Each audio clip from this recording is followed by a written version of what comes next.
എല്ലാ ദിവസവും നമ്മളിരുന്ന് പഠിക്കണം. ഒരു ദിവസം നമ്മൾ പഠിക്കാതിരുന്നു കഴിഞ്ഞാൽ അത്രയും നമ്മളങ്ങ് പുറകിലോട്ട് പോകും. നമ്മൾ പിറ്റേ ദിവസം നമ്മൾ പഠിക്കേണ്ടെന്ന് വിചാരിക്കും. പിന്നെ അങ്ങനെ പഠിക്കേണ്ടെന്ന് വിചാരിച്ചു കഴിഞ്ഞാൽ പറ്റത്തില്ല. നാളെ പഠിക്കാമെന്ന് പറഞ്ഞിട്ട് കാര്യമില്ല.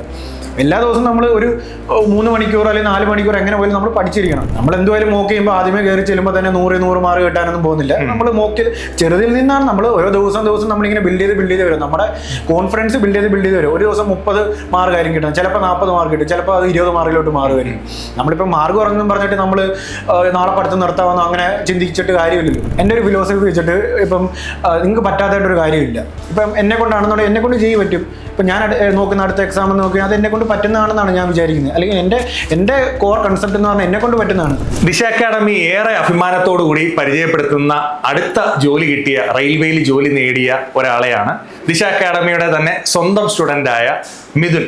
അതായത് ദിശ അക്കാഡമിയുടെ കൊട്ടാരക്കര ബ്രാഞ്ചിൽ 2023 ഓഗസ്റ്റിലോടുകൂടി വന്ന് ജോയിൻ ചെയ്ത് RRB JEE കഴിഞ്ഞ 24-ൽ വിളിച്ച RRB JEE എക്സാം ക്ലിയർ ചെയ്ത മിഥുനെയാണ് നമ്മൾ ഇന്ന് പരിചയപ്പെടാനായിട്ട് പോകുന്നത്. നമുക്ക് മിഥുന്റെ വിശേഷങ്ങളിലേക്ക് കടക്കാം. നമസ്കാരം മിഥുൻ.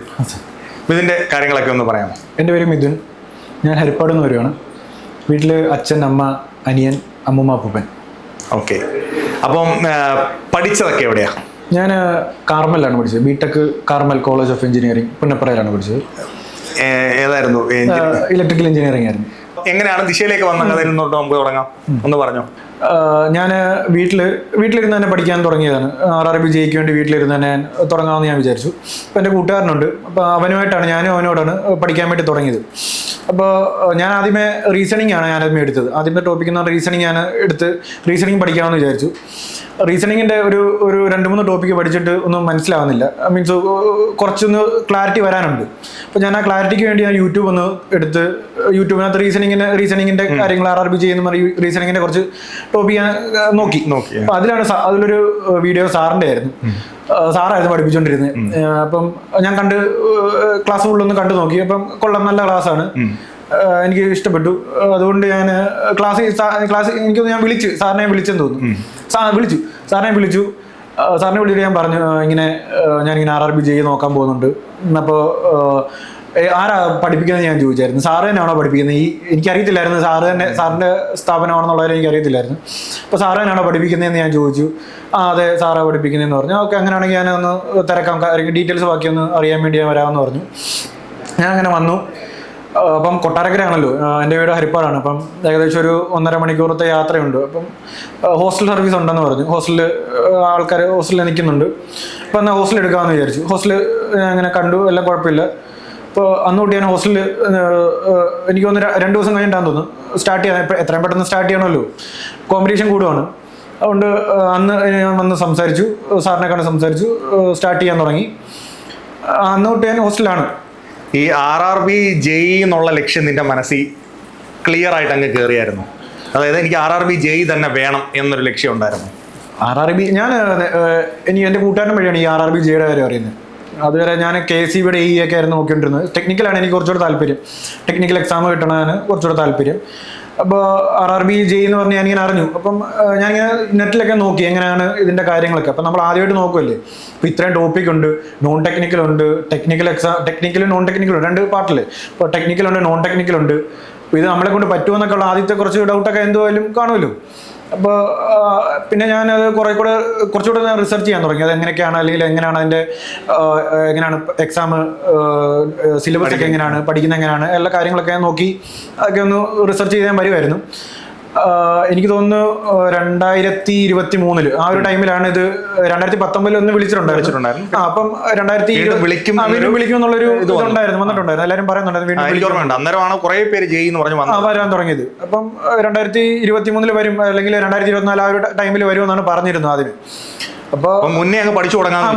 എത്രയും നമ്മൾ ഇതൊരു എത്രയും മുന്നേ പഠിക്കുന്നു അത്രയും നമ്മൾ കോമ്പറ്റീറ്റീവിന് മുകളിൽ നിൽക്കുകയാണ്. അതെ, കോമ്പറ്റീഷൻ കുറച്ചുകൂടെ മുന്നോട്ട്, കാരണം ഇതൊരു കോമ്പറ്റീറ്റീവ് എക്സാം ആണ്. അപ്പൊ അതുകൊണ്ട് തന്നെ നമ്മൾ എത്രയും പ്രാക്ടീസ് ചെയ്യണം. ഇപ്പൊ റീസണിങ് നീ പറഞ്ഞ പോലെ റീസണിങ് ഇപ്പം നമ്മൾ ആദ്യം വന്നൊരു ടോപ്പിക് പഠിച്ചിട്ട് ഡയറക്റ്റ് പോയി പരീക്ഷ എഴുതിയാൽ കിട്ടണമെന്നില്ല. സ്പീഡ് വളരെ ഇമ്പോർട്ടന്റ് ആണ്. ഇപ്പം 10 മിനിറ്റിനകത്ത് ഇത് കംപ്ലീറ്റ് ചെയ്യാൻ പറ്റുമോ എന്നുള്ളതാണ് പ്രാധാന്യം. ഇപ്പൊ എല്ലാവർക്കും പരീക്ഷ എഴുതാൻ പറ്റും, പക്ഷെ ആ 1 അവറിനകത്ത് നമുക്ക് എത്ര ക്വസ്റ്റ്യൻസ് സോൾവ് ചെയ്യാൻ പറ്റുന്നു, ഇങ്ങനെയുള്ള കാര്യങ്ങൾ വളരെ ഇമ്പോർട്ടന്റ് ആണ്. അപ്പൊ സ്വാഭാവികമായിട്ടും എന്തുകൊണ്ടും അത്തരം കാര്യങ്ങൾ നീ ചെയ്തത് മനസ്സിലാക്കി മുന്നേ തുടങ്ങിയത് നന്നായി ഇല്ലേ? നന്നായി തോന്നുന്നില്ലേ അത്? അതെ, പിന്നെ എത്രയും മുന്നേ നമ്മൾ പഠിക്കുന്നു അത്രയും കോമ്പറ്റീഷൻ മുന്നിൽ നിൽക്കുകയാണ്. അതാ ഞാൻ പറഞ്ഞ നമ്മുടെ കോമ്പറ്റീഷൻ മുന്നിൽ നിൽക്കുക എന്നുള്ള ഒരു കർത്തവ്യമാണ് നമുക്കുള്ളത്. അതാണ് ഞാൻ ചെയ്തത്. അതനുസരിച്ചാണ് മുന്നേ തുടങ്ങിയത്. നമ്മൾ നേരത്തെ തുടങ്ങി കഴിഞ്ഞാൽ നേരത്തെ ടോപ്പിക് തീർത്ത് കൂടുതൽ മോക്ക് ചെയ്യാൻ പറ്റും. അങ്ങനെയാണ് നമ്മൾ ചെയ്ത്. അത് നിനക്ക് മാത്സ് റീസണിങ് എല്ലാം നല്ലതായിട്ട് ഫോളോ അപ്പ് ചെയ്യാൻ പറ്റിയായിരുന്നു? നീ ഉദ്ദേശിച്ചതുപോലെ നിനക്ക് മാത്സും റീസണിങ്ങും ഒക്കെ എക്സാമിന് ചെയ്യാൻ പറ്റിയായിരുന്നു? ചെയ്യാൻ പറ്റും. അപ്പൊ നീ അത് എന്താ ഈ മാത്സും റീസണിങ്ങും ഒക്കെ പഠിച്ചെടുക്കാൻ നീ എടുത്ത സ്ട്രാറ്റജി എന്തായിരുന്നു? അതൊക്കെ ഒന്ന് പറയാമോ?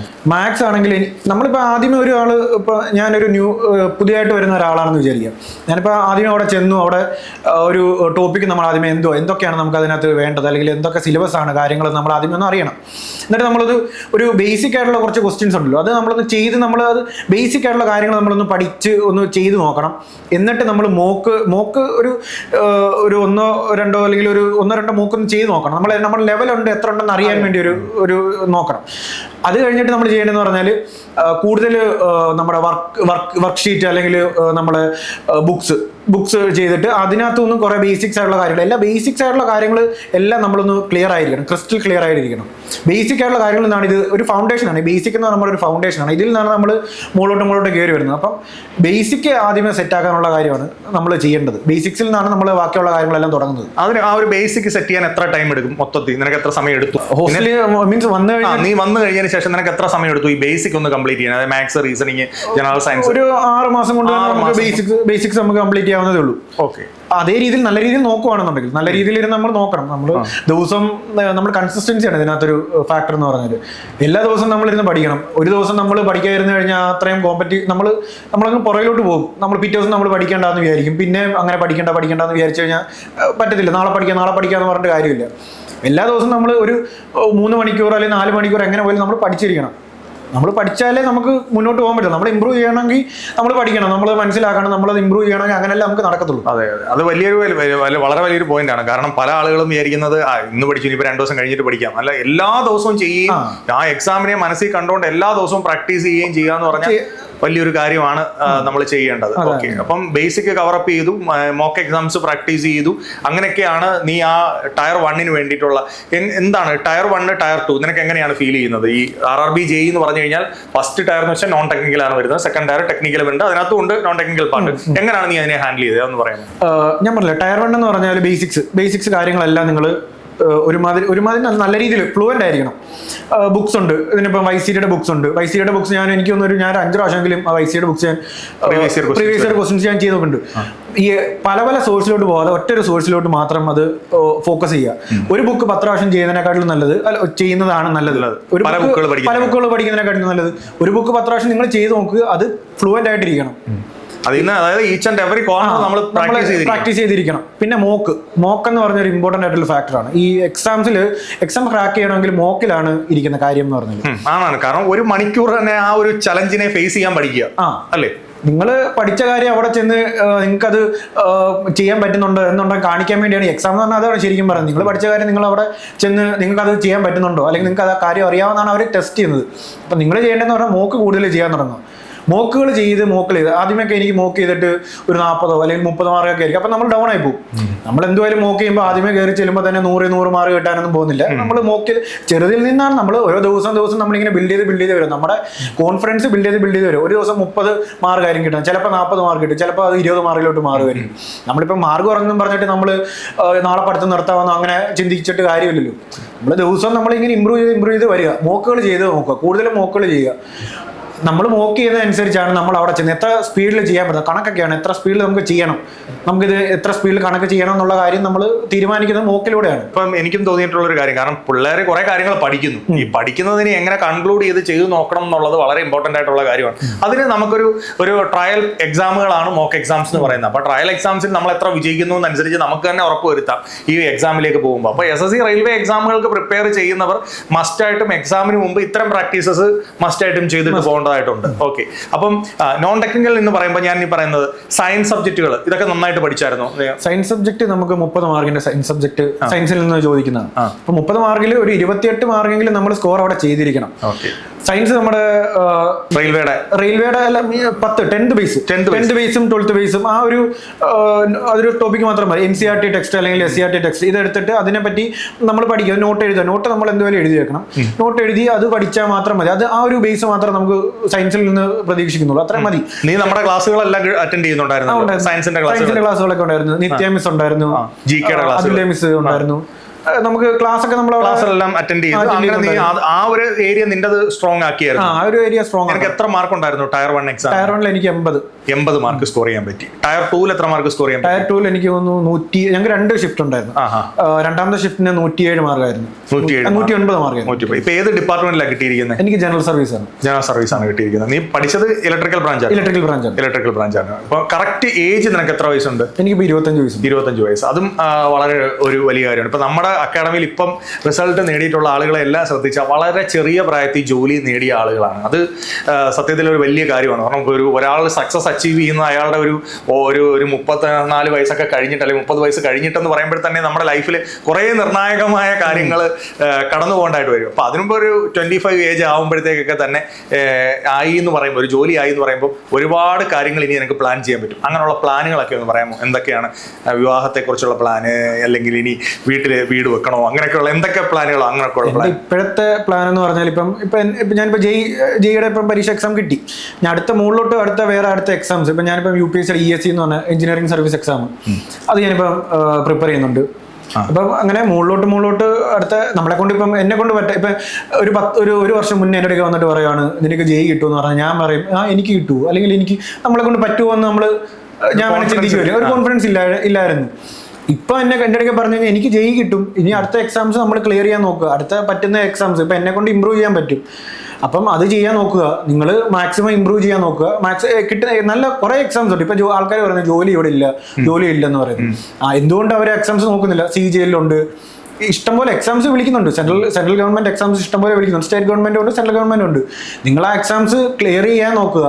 ആ എക്സാംസിന് ക്ലിയർ ചെയ്യാൻ നോക്കുക, മാക്സിമം അവർ ഇമ്പ്രൂവ് ചെയ്യാൻ നോക്കുക. അതാണ് നമ്മൾ ചെയ്യേണ്ട കാര്യം എന്ന് പറയുന്നത്. അതാണ് കുറെ ആളുകൾ ഇതൊന്നും ട്രൈ ചെയ്യാതെയാണ് ചാടി ഉടനെ വെളിയിലോട്ട് പോവുകയും അല്ലെങ്കിൽ എന്നിട്ട് ഇവിടെ ഒന്നും ഇല്ല എന്നുള്ള ഓപ്ഷൻസ് ഇല്ല. ഞാൻ ഉദ്ദേശിച്ച ഗവൺമെന്റ് സർവീസ് ചെയ്യണമെന്ന് ആഗ്രഹമുള്ളവരുടെ കാര്യമാണ് പറയുന്നത്. ഗവൺമെന്റ് സർവീസ് ചെയ്യണമെന്ന് ആഗ്രഹമുള്ളവർക്ക് ഈ ഒരു ട്രൈ എന്തായാലും മസ്റ്റായിട്ട് നോക്കാം. ഇനി അതല്ല അത് പാഷൻ ഇല്ലാത്തവരുണ്ടെന്നുണ്ടെങ്കിൽ അത് വിടാം. അപ്പോൾ ചുരുക്കം പറഞ്ഞു കഴിഞ്ഞാൽ നമ്മൾ ഈ സെൻട്രൽ ഗവൺമെന്റ് എക്സാംസ് എന്ന് പറയുന്നത് ഒരു ഏതൊരാൾക്കും ഒന്ന് അറ്റംപ്റ്റ് ചെയ്ത് നോക്കാൻ പറ്റുന്നത്, റെയിൽവേ ആയിക്കോട്ടെ, സ്റ്റാഫ് സെലക്ഷൻ ആയിക്കോട്ടെ, പ്രത്യേകിച്ച് ഏജ് ഒരു വലിയ ഫാക്ടറാണ്. ഒരു യങ്ങർ ഏജിൽ തന്നെ ട്രൈ ചെയ്യാൻ പറ്റുന്ന പരീക്ഷകൾ. അപ്പോൾ അത് വളരെ ചെറിയ പ്രായത്തിൽ തന്നെ ട്രൈ ചെയ്ത് തുടങ്ങണമെന്നാണോ ഇതിന്റെ ഒരു അഭിപ്രായം എന്ന് പറയാം? അതെ, എൻ്റെ ഒരു ഇത് വെച്ചിട്ട് ഇപ്പം എക്സാംസ് ഇഷ്ടം പോലെ ഇവിടെ നമുക്കുണ്ട്. എക്സാംസ് നിങ്ങൾക്ക് ഇപ്പോൾ ഓപ്പർച്യൂണിറ്റീസ് കുറേ ഉണ്ട്. നിങ്ങൾ ആ ഓപ്പർച്യൂണിറ്റീസ് യൂട്ടിലൈസ് ചെയ്യുന്നില്ല. ശരിക്കും പറഞ്ഞാൽ യൂട്ടിലൈസ് ചെയ്യുന്നില്ല. ഇപ്പം ഗവൺമെന്റ് ജോലി വേണ്ടാമെന്നോ, അല്ലെങ്കിൽ ഇപ്പം ഞാൻ പറഞ്ഞു RRB JEE, എൻ്റെ കാര്യം എടുത്ത് നോക്കിയാൽ മതി. RRB JEE എന്ന് പറഞ്ഞൊരു ജോലി അത് വേണമെന്നുണ്ടെന്നുണ്ടെങ്കിൽ അതിനെ നിങ്ങൾ കൂടുതലും ആ ജോലിക്ക് വേണ്ടി നിങ്ങൾ വർക്ക് ചെയ്ത് നോക്കുക. നിങ്ങൾക്ക് അത് പറ്റുന്നുണ്ടോ? എല്ലാവരെ കൊണ്ട് പറ്റുന്ന ഒരു കാര്യമാണ് ഈ JEE അല്ലെങ്കിൽ ഏത് എക്സാം ആണെങ്കിലും. എൻ്റെ ഒരു ഫിലോസഫി വെച്ചിട്ട് ഇപ്പം നിങ്ങൾക്ക് പറ്റാത്തതായിട്ടൊരു കാര്യമില്ല. ഇപ്പം എന്നെ കൊണ്ടാണെന്നുണ്ടെങ്കിൽ എന്നെ കൊണ്ട് JEE പറ്റും. ഇപ്പം ഞാൻ നോക്കുന്ന അടുത്ത എക്സാം എന്ന് നോക്കിയാൽ അത് എന്നെ കൊണ്ട് പറ്റുന്നതാണെന്നാണ് ഞാൻ വിചാരിക്കുന്നത്. അല്ലെങ്കിൽ എൻ്റെ കോർ കൺസെപ്റ്റ് എന്ന് പറഞ്ഞാൽ എന്നെ കൊണ്ട് പറ്റുന്നതാണ്. ഇപ്പം കേട്ടിട്ടില്ലേ UPSC കിട്ടിയ ആൾക്കാർ 12th ഫെയിൽ സിനിമ കണ്ടിട്ടുണ്ട്. അതിനകത്ത് പറയുന്നത് കണ്ടിട്ടില്ലേ? അത് ഈ പറയുന്ന കൂട്ട് തന്നെയാണ്. മീൻസ് അതൊരു ട്രൂ സ്റ്റോറിയാണ്.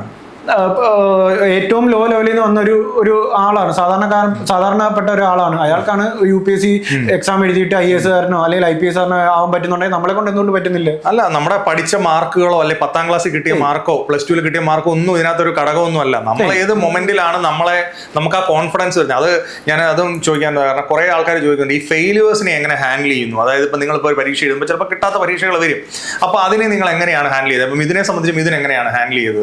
എക്സാംസ് ഒക്കെ കിട്ടാതെ വരികയോ അല്ലെങ്കിൽ എഴുതിയപ്പോൾ മാർക്ക് കുറയുകയൊക്കെ ചെയ്തപ്പോൾ എന്താണ് ഫേസ് ചെയ്തത്? ഞാൻ 2022 ഞാൻ പാസ് ഔട്ട് ആയ ടൈമിൽ എക്സാം ഉണ്ട്, KCB എക്സാം ഞാൻ എഴുതിയിട്ടുണ്ടായിരുന്നു. അതിൻ്റെ ഷോർട്ട് ലിസ്റ്റിൽ എനിക്ക് 4 മാർക്കിന് ഞാൻ പോയത്. അപ്പോൾ അന്ന് കുറച്ചൊരു എന്തുകൊണ്ട് കിട്ടിയില്ല, അല്ലെങ്കിൽ നമ്മൾ കിട്ടിയില്ല, അല്ലെങ്കിൽ ഇത്രയും പഠിച്ചാൽ മതി, അല്ലെങ്കിൽ ഒരു ഇത് വരുമല്ലോ, നമുക്ക് കിട്ടിയില്ല എന്നുള്ളൊരു ഇത് വരും. അപ്പോൾ ഞാൻ അതുകൊണ്ട് നിർത്തിയില്ല. ഞാൻ വീണ്ടും അടുത്ത എക്സാംസിന് വേണ്ടി ക്ലിയർ ചെയ്തു. എനിക്ക് ടെക്നിക്കൽ എക്സാം കിട്ടണമെന്നായിരുന്നു. എനിക്ക് ടെക്നിക്കലാണ് കൂടുതൽ താല്പര്യം. ടെക്നിക്കൽ ആണ് എനിക്ക് താല്പര്യമുള്ളത്. അപ്പം ഞാൻ അതിൻ്റെ കൂടുതൽ വർക്ക് ചെയ്തു. ഞാൻ അതിനെ ഇമ്പ്രൂവ് ചെയ്യാൻ നോക്കി. ഞാൻ കൂടുതൽ വർക്ക് ചെയ്യാൻ തുടങ്ങി. ടെക്നിക്കൽ കുറെ കൂടെ ഞാനത് സ്ട്രോങ് ആക്കാൻ തുടങ്ങി. ഞാൻ വീണ്ടും കുറേ എക്സാംസ് എഴുതി. ഫാക്ട് എന്ന് പറഞ്ഞിട്ടുണ്ടായിരുന്നു. ഫാക്ട് എക്സാം എഴുതി. SSC JEE ഞാൻ നോക്കിയിട്ടുണ്ടായിരുന്നു. അങ്ങനെ എക്സാംസ് നിങ്ങളെ കൊണ്ട് പറ്റാവുന്ന എക്സാംസ് എല്ലാം മാക്സിമം നിങ്ങൾ ട്രൈ ചെയ്യുക. അതിൽ ഒരു ഫോക്കസ് വെക്കുക. നിങ്ങൾക്ക് ഇപ്പോൾ ടെക്നിക്കലാണ് വേണ്ടതെങ്കിൽ ടെക്നിക്കൽ എക്സാം അത് ക്ലിയർ ചെയ്യാൻ വേണ്ടി ഒരു ഫോക്കസ് വെക്കുക. നിങ്ങൾ അതിനെപ്പറ്റി കൂടുതൽ റിസർച്ച് ചെയ്യുക, കൂടുതൽ പഠിക്കാൻ നോക്കുക, അതിനെപ്പറ്റി കൂടുതൽ വർക്ക് ചെയ്യുക. വർക്ക് ചെയ്ത് കഴിഞ്ഞാൽ നിങ്ങൾക്ക് ഒരു ദിവസം ഒരാൾ 5 മണിക്കൂർ വെച്ച് വർക്ക് ചെയ്ത് കഴിഞ്ഞാൽ ഒരു 3-4 മാസം കൊണ്ട് നിങ്ങൾക്ക് അത് എന്തുവല്ല റിസൾട്ട് വരും. അതൊരു നോർമൽ ഒരു ഫാക്റ്റാണ്. ഇത്ര ദിവസം ഇത്ര കൺസിസ്റ്റന്റ് ആയിട്ട് നിങ്ങൾ പഠിച്ചു കഴിഞ്ഞാൽ എന്തുവല്ലോ അതൊരു റിസൾട്ട് എന്തുവല്ലോ അവിടെ വരുന്നൊരു കാര്യമില്ലേ. അപ്പം നിങ്ങളെ കൊണ്ട് മാക്സിമം പറ്റുന്ന കാര്യങ്ങൾ നിങ്ങളെ കൊണ്ട് ചെയ്യുക, വർക്ക് ചെയ്യുക. അതാണ് ഇവിടെ മെയിൻ ആയിട്ട് വരേണ്ടത്. മിഥുന്റെ ഒരു ഇത് പറയുകയാണെങ്കിൽ മിഥുൻ പറയുന്നത് വളരെ കറക്റ്റ് ആണോ. ഇതിനകത്ത് ഷോർട്ട് കട്ടുകളൊന്നുമില്ല. ഷോർട്ട് കട്ട് എന്ന് പറഞ്ഞൊരു കാര്യം ഇതിനകത്തില്ല. വർക്ക് ചെയ്താലേ പറ്റത്തുള്ളൂ. അപ്പൊ നമ്മൾ എന്താണ് നമ്മുടെ ലക്ഷ്യം എന്ന് കറക്റ്റ് ചെയ്ത് അതിനുവേണ്ടി മാക്സിമം ഹാർഡ് വർക്ക് ചെയ്യുക. അതിന് വേണ്ട സോഴ്സുകൾ എന്താണെന്ന് കണ്ടെത്തി ആ സോഴ്സുകളെ ട്രസ്റ്റ് ചെയ്ത് അതിനകത്തോട്ട് മാക്സിമം ഇൻവോൾവ് ചെയ്ത് പഠിക്കുക. ഇതാണ് ഇതിനകത്ത് വലിയ ലോജിക്കുകളോ കാര്യങ്ങളോ ഒന്നുമില്ല. പക്ഷെ അത് ഏറ്റവും ബുദ്ധിമുട്ടുള്ളൊരു കാര്യവുമാണ് ഇപ്പം മിഥുൻ പറഞ്ഞത്. കാരണം ഇത് ഒരു ദിവസം ചെയ്താൽ പോരാ. ഇത് കണ്ടിന്യൂസ് ആയിട്ട് നമ്മൾ 1 മാസം ചെയ്യണം, ചിലപ്പോൾ 6 മാസം ചെയ്യണം, ചിലപ്പോൾ വർഷങ്ങൾ ചെയ്യേണ്ടി വരും. ഇത് വർഷങ്ങളോളം ഒരു 5 മണിക്കൂർ, ഇപ്പോൾ ഒരു വർഷം നമ്മൾ 5 മണിക്കൂർ വെച്ച് സ്പെൻഡ് ചെയ്ത് പഠിക്കുകയാണെങ്കിൽ അതിന്റെ റിസൾട്ട് ആഫ്റ്റർ 1 ഇയർ ഡെഫിനറ്റ്ലി ഉണ്ടാവും എന്നുള്ളത് തന്നെയാണ് മിഥുന്റെ ഒരു എക്സ്പീരിയൻസിൽ നിന്ന് മിഥുൻ പറഞ്ഞു വെക്കാനായിട്ട് ശ്രമിച്ചത്. ഇനി എനിക്ക് നേരെ നമുക്ക് പോകേണ്ടത് മിഥുന്റെ ഫാമിലിയിലോട്ട് പോകണം, നാട്ടിലോട്ട് പോകണം. അപ്പോൾ ഏതാണ് സാർ? ആലപ്പുഴ ഹരിപ്പാടാണ്. അപ്പൊ വീട്ടിൽ ആരൊക്കെ ഉണ്ട്? ആ കാര്യങ്ങളൊക്കെ വീട്ടിൽ അമ്മ, അച്ഛൻ, അമ്മൂമ്മ, അപ്പൂപ്പൻ, അനിയൻ. അമ്മ അച്ഛനും ഒക്കെ എന്ത് ചെയ്യുന്നു? അച്ഛൻ വെളിയിലാണ്, ഗൾഫിലാണ്.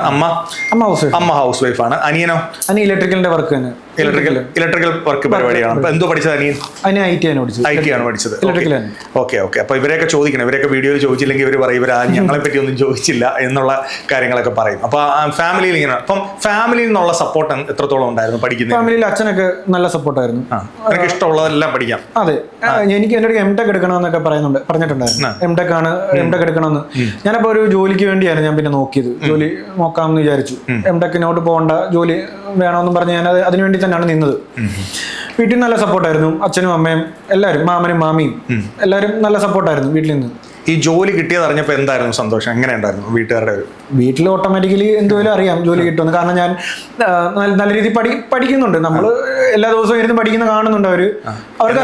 എന്നാലും ഇതും 2023 നമ്മുടെ അക്കാഡമിയിൽ വന്ന് പഠിച്ചു തുടങ്ങിയത്. അപ്പോൾ ഒരു ഏകദേശം 2024 കഴിഞ്ഞു, 25 അപ്പോൾ ഒരു 1.5 വർഷം കഴിഞ്ഞല്ലോ. ഈ 1.5 വർഷം ഇതിനു വേണ്ടി ഇങ്ങനെ നടക്കുമ്പോൾ വല്ലതായോ, അല്ലെങ്കിൽ ഇങ്ങനെയുള്ള ചോദ്യങ്ങൾ, നാട്ടിൽ നിന്നൊക്കെ ഉള്ള ചോദ്യങ്ങളൊക്കെ ഉണ്ടായിരുന്നു? നാട്ടിൽ നിന്ന് എന്തുപോലും ചോദ്യങ്ങൾ വരുമല്ലോ.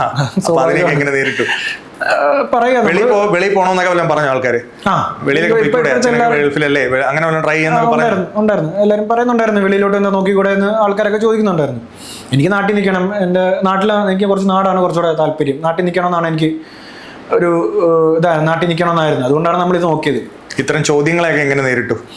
ചോദ്യങ്ങൾ നോക്കുന്നുണ്ട്, എക്സാം നോക്കുന്നുണ്ട്, നമ്മൾ പഠിക്കുകയാണ്. നമ്മളെന്തുപോലും ഒറ്റ ദിവസം കൊണ്ടൊന്നും കിട്ടാനൊന്നും പോകുന്നില്ല. ഇത് നമ്മളൊരു ഇതാണല്ലോ, ഒരു പീരീഡിൽ, ഒരു ടൈം പീരീഡിൽ കൊണ്ട് കിട്ടുന്ന കാര്യമാണ്. അല്ലാതെ ഇന്ന് പഠിച്ചിട്ട് നാളെ കിട്ടുമെന്ന് അങ്ങനെ നമുക്ക് ഒരു സെൽഫ് കോൺഫിഡൻസ് മിഥുനുണ്ടായിരുന്നു അല്ലേ?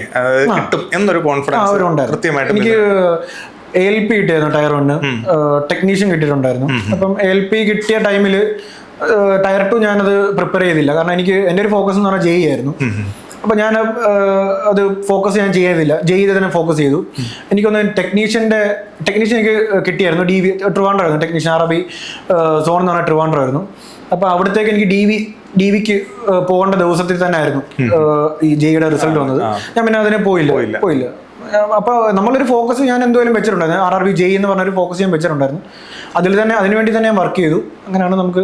അല്ല, അത് ഭയങ്കര ഒരു കാര്യമാണ്. നമ്മൾ ആഗ്രഹിച്ചൊരു കാര്യം നേടിയെടുക്കുക എന്ന് പറയുന്നത് ലൈഫിൽ ചെറിയൊരു കാര്യമല്ലല്ലോ. അതെല്ലാവർക്കും ഒരുപക്ഷെ സാധിക്കണമെന്നില്ല, സാധിക്കുന്നവരുണ്ട്.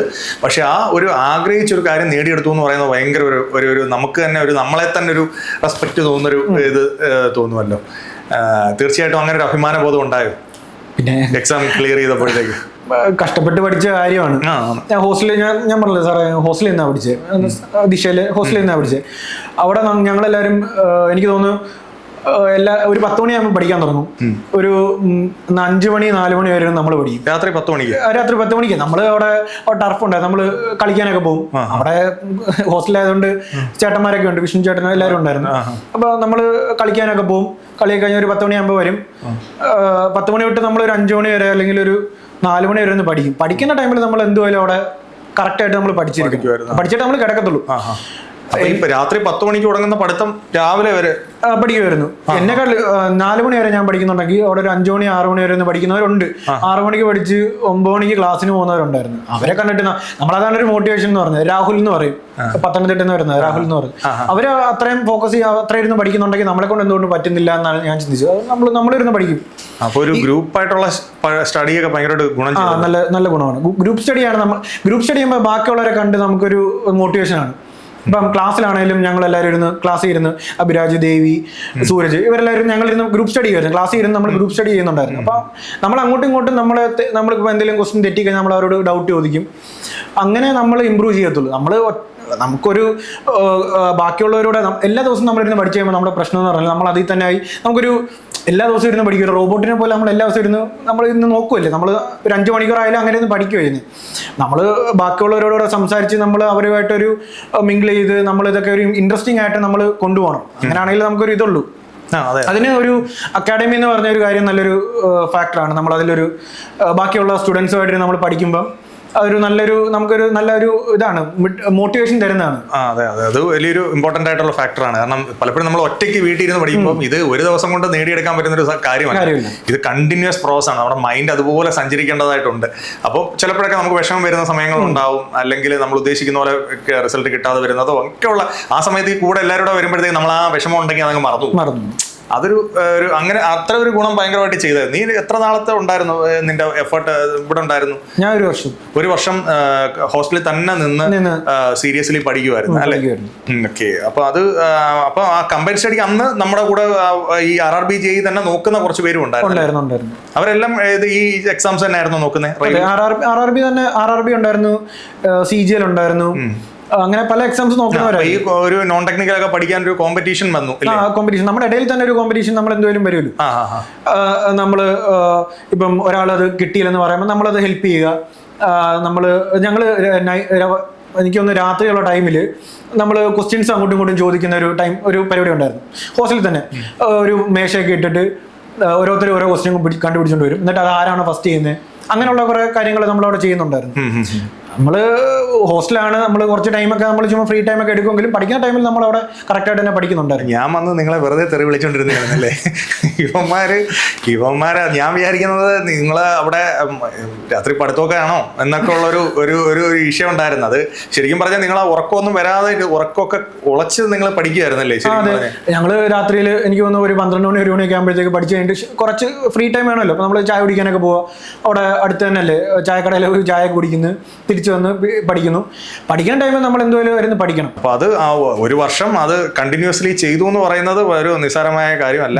ഭയങ്കരമായിട്ട് നിങ്ങൾ ഇത് ചെയ്തു. അപ്പൊ എനിക്കൊന്ന് രാവിലെ അക്കാഡമിയിൽ എത്തുമ്പോൾ പിന്നെ നമ്മുടെ ഡേ സ്കോളേഴ്സ് ആയ പിള്ളേരുമായിട്ടും കൂടെ ചേർന്നുള്ള പഠിത്തവും അല്ലെങ്കിൽ നിങ്ങളുടെ കോമ്പറ്റീഷനും ഒക്കെ കൃത്യമായിട്ട് മനസ്സിലാക്കാനായിട്ടൊക്കെ ഹെൽപ്പ് ചെയ്തു.